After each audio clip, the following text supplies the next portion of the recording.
भाग्य, समय का भेद और हमारी असावधानी कई बार हमें समस्या में डाल देती और हमें पीड़ा पहुंचाती।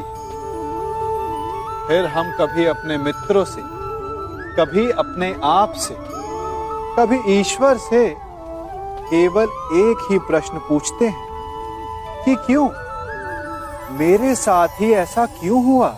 इस प्रश्न का उत्तर किसी के पास नहीं। ये प्रश्न एक चक्रव्यूह की तरह है और इससे निकलने का मार्ग भी एक प्रश्न से ही आता है। यदि ऐसी अनुभूति हो तो स्वयं से प्रश्न पूछिए कि अब मैं ऐसा क्या करूं कि उस पीड़ा का अंत हो जाए। यदि मार्ग में बाधा आए तो ये प्रश्न ना करें कि बाधा मेरे समक्ष ही क्यों आई, बल्कि ये देखिए कि उस बाधा से कई लोग आगे भी बढ़े हैं। आगे बढ़ने के लिए पांव से धरती को धकेलना पड़ता है। जो बीत गया उसकी पीड़ा का मरहम बीते हुए कल में नहीं, आने वाले भविष्य में मिलेगा।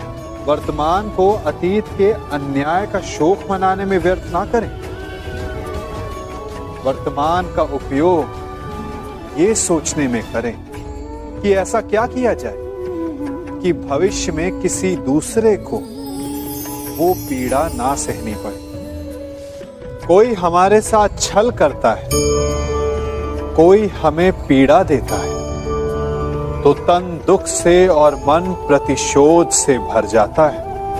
फिर हम प्रतिकार चाहते हैं, अपने मन की अग्नि को शांत करने के लिए प्रतिशोध चाहते हैं। और यही हम सबसे बड़ी भूल कर बैठते हैं। तो क्या किया जाए? इसका केवल एक ही उपाय है और वो है क्षमा। यदि प्रतिकार चाहिए तो प्रतिशोध भुला दीजिए और न्याय की ओर अपने पग बढ़ाइए, क्योंकि यही वास्तविक प्रतिकार है। भूल अनजाने में होती है, परंतु दूसरी बार वही भूल करना मूर्खता होती है और बार बार वही भूल करना अपराध।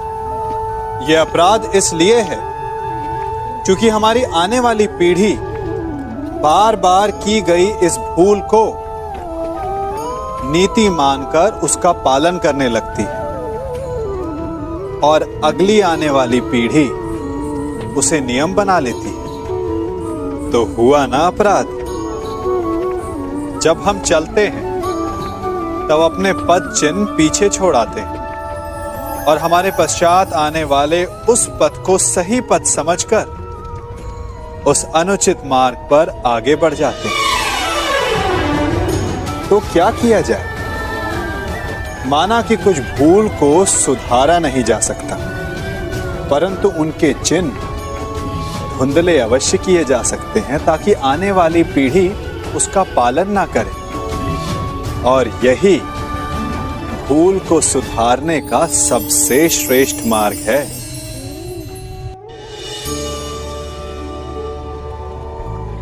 परिवर्तन संसार का नियम है, ये तो आप सबने सुना होगा।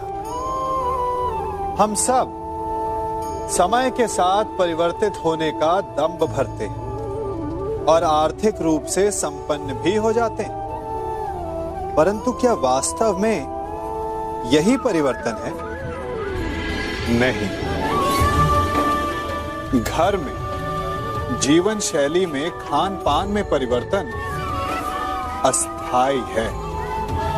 कुछ महत्वपूर्ण है तो सोच का परिवर्तन। समय के साथ अपनी सोच को भी बदलें। जिस प्रकार केवल वस्त्र बदल लेना स्नान नहीं माना जाता, उसी प्रकार दिखावे का परिवर्तन समाज को शुद्ध नहीं करता। शुद्धि के लिए आवश्यक है मन का परिवर्तन, क्योंकि जो गतिमान है वही मनुष्य है। जो स्थिर हो गया वो पाषाण है, और जो समय के साथ अपनी सोच ना बदले वो शमशान है, और शमशान अंत होता है, प्रारंभ नहीं। एक वृक्ष को काटने के लिए कुल्हाड़ी की लगभग 100 मार लगती है। हां, अंतिम प्रहार उसे अवश्य गिरा देता है। तो क्या पहला प्रहार निष्फल हो गया? नहीं, पहले प्रहार ने चिन्ह बनाए और दूसरे प्रहार ने उसे और गहरा कर दिया, और इसी प्रकार हर प्रहार उस वृक्ष के तने को इतना दुर्बल बना देता है कि अंतिम प्रहार वृक्ष को धराशायी कर जाए। इसलिए यदि आपका पहला प्रहार असफल हो जाए तो स्वयं को असफल मत समझो, प्रहार करते जाओ, अर्थात सफलता के लिए फल की कामना ना करें। हमें अपना कर्म करते रहना चाहिए। स्वर्ण को भी कुंदन बनने के लिए ताप सहना होता है। हीरे को भी चमक पाने के लिए सान पर स्वयं को घिसना पड़ता है। इसीलिए यदि सफलता की चमक चाहिए तो परिश्रम करना पड़ेगा और कठिनाइयों का ताप सहना होगा। कभी कभी ऐसा नहीं लगता कि सब कुछ होते हुए भी आपको कुछ और चाहिए? ये मिल जाए तो वो चाहिए। यदि आपको ऐसा असंतोष अनुभव होता है तो इसमें कोई आपत्ति नहीं है, क्योंकि संतुष्ट हो जाना मनुष्य का स्वभाव ही नहीं है। और इसी कारण मानव ने सभी जीवों में सबसे अधिक विकास किया। इसीलिए मनुष्य ने आर्थिक और शक्ति रूप से वृद्धि की, संपन्नता बढ़ती गई, ज्ञान बढ़ता गया।